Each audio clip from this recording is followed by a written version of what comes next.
Gulliver Cragg. Gulliver, you were listening in to what President Zelensky said. How do you think the speech went down?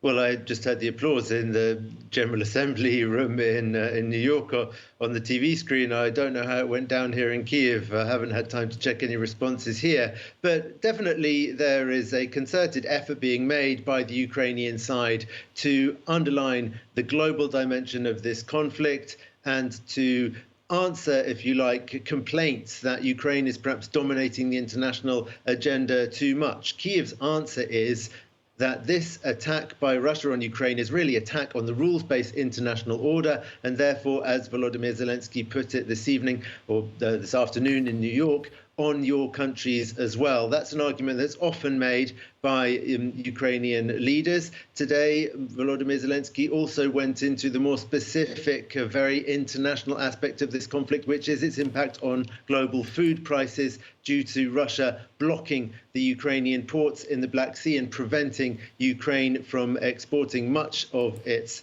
agricultural produce, which is having a big impact on the price of cereals and other foodstuffs around the world. Volodymyr Zelensky described it as a deliberate weaponization of hunger. It's not a new argument, but it's something that he put great emphasis on this evening. I think this was perhaps something a bit newer.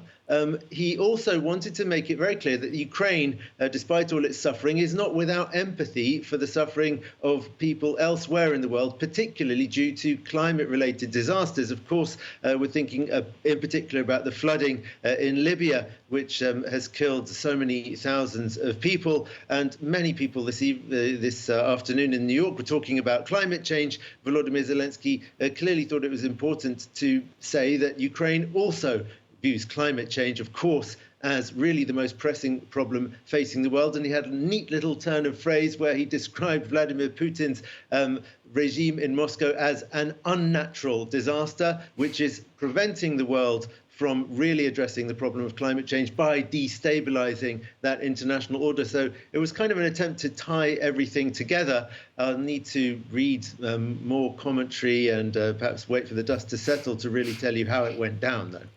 Yeah, I put you on the spot a bit there. I mean, this was, of course, his first in-person appearance at the UN General Assembly since his country was invaded. He's also got the upper hand of speaking English, which is something that we don't often hear everyone able to do. So that's another thing he has in his favour in making that address. And I just want to ask you, Gulliver, a bit closer to home.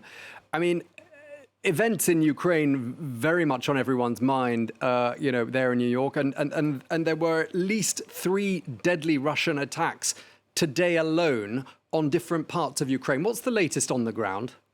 So that's a total of 9 civilians have been killed this Tuesday in a series of attacks.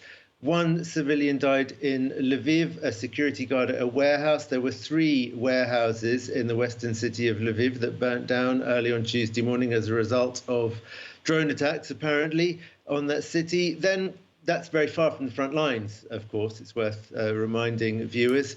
Close to 2 of the front lines in the south and the east, there were attacks on the city of Kherson, where 2 civilians are reported to have been killed, and Kupiansk in the northeast of the country, in Kharkiv region. There it was a car being used by volunteers, or perhaps it was 2 cars, I believe, as they were crossing a river, hit by missiles, and 6 people are reported killed. I'm not sure whether that's just the volunteers who were trying to rescue civilians from that area, which is coming under daily Russian attack as the Russians try to reclaim territory that was retaken by Ukraine last year in the northeast there of the country, or whether also people that they were rescuing are among the dead. But the latest from the police is that they are still getting people out of the scene, and it's possible that that death toll will rise. They haven't yet got all of the bodies out and assessed exactly how many people were there.